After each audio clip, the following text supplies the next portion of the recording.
ada mobil. Nah, pelan mundur, tapi dia bergoyang-goyang. Itu orang mabuk kali. Pasal yang diajukan oleh penyidik ini dari awal kami sangat keberatan. Kami mendorong agar pasal 340 itu dimasukkan. Iya, bapakku udah nggak ada, mama. Bapakku nggak ada, mama.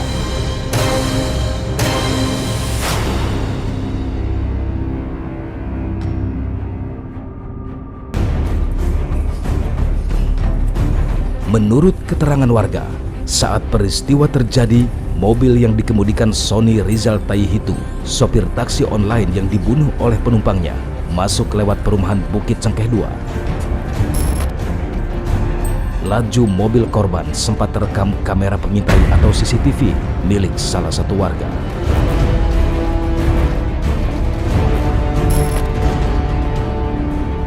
Mobil kemudian masuk ke dalam jalan Banjarmasin dan diduga kuat pembunuhan pun terjadi di jalan Banjarmasin ini. Kemungkinan lain, usai mengeksekusi korban, pelaku lari melalui tembok pembatas perumahan ini.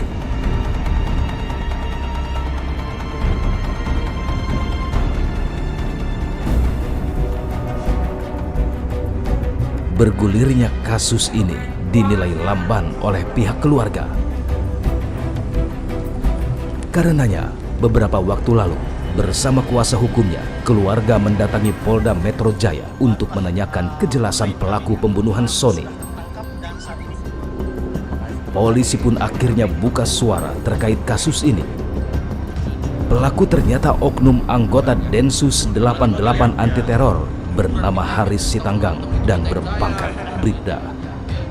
Dari Densus 88 langsung mengamankan pelaku ya pada tanggal 23 di hari yang sama ya Pak? Ya, di hari yang sama.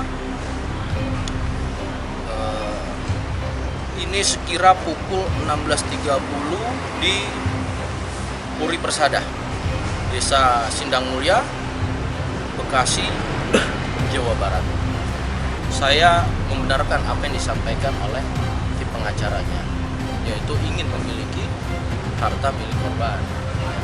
Mengapa perilakunya?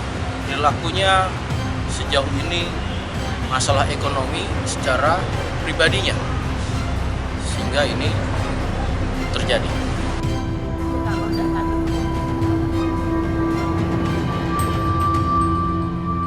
Kami sempat menemui Jundri R. Brutu yang kebetulan sedang berada di rumah keluarga korban di perumahan Mekarsari Permai, Tambun Selatan, Kabupaten Bekasi.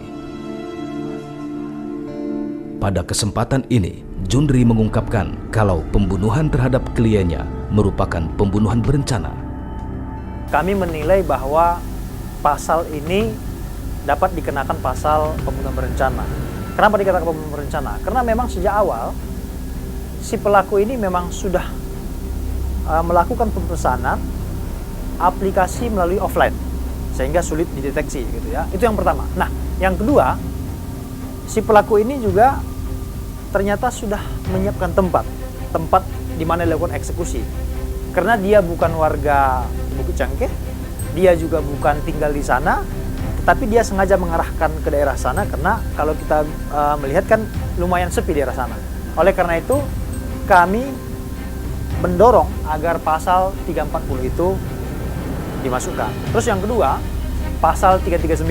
Ini adalah pembunuhan tetapi dengan pemberatan, di mana perbuatan itu didahului oleh perbuatan-perbuatan pidana lain.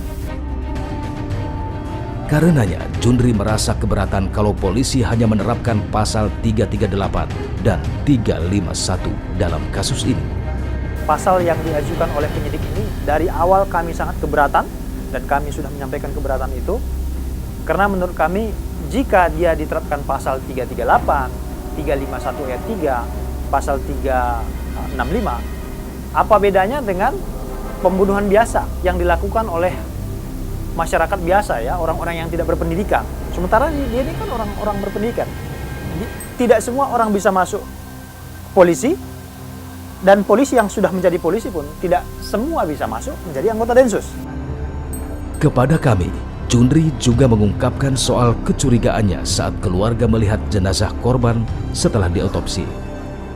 Yang menjadi persoalan adalah setelah dilakukan otopsi, keluarga tidak pernah mendapatkan informasi hasil dari otopsi itu. Bahkan begitu selesai otopsi hanya diperbolehkan melihat, dan kemudian 3-4 hari setelah kejadian barulah penyidik kemudian menyampaikan hasil daripada otopsi. Nah ini kan aneh. Mestinya yang memberikan penjelasan masalah hasil otopsi itu semestinya kan dokter ya. Keluarga pun berharap keadilan dalam kasus ini.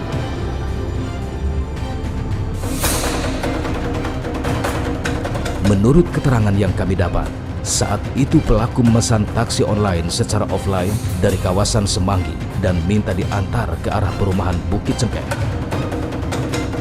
Kepada korban, pelaku mengaku tak memiliki uang untuk membayar. Namun korban tetap mengantarnya. Ternyata Bribda Haris Sitanggang memang bermasalah di kesatuannya. Ia penggila judi online dan memiliki hutang sebesar 900 juta rupiah. Dan berikut daftar dosa Bribda Haris Sitanggang.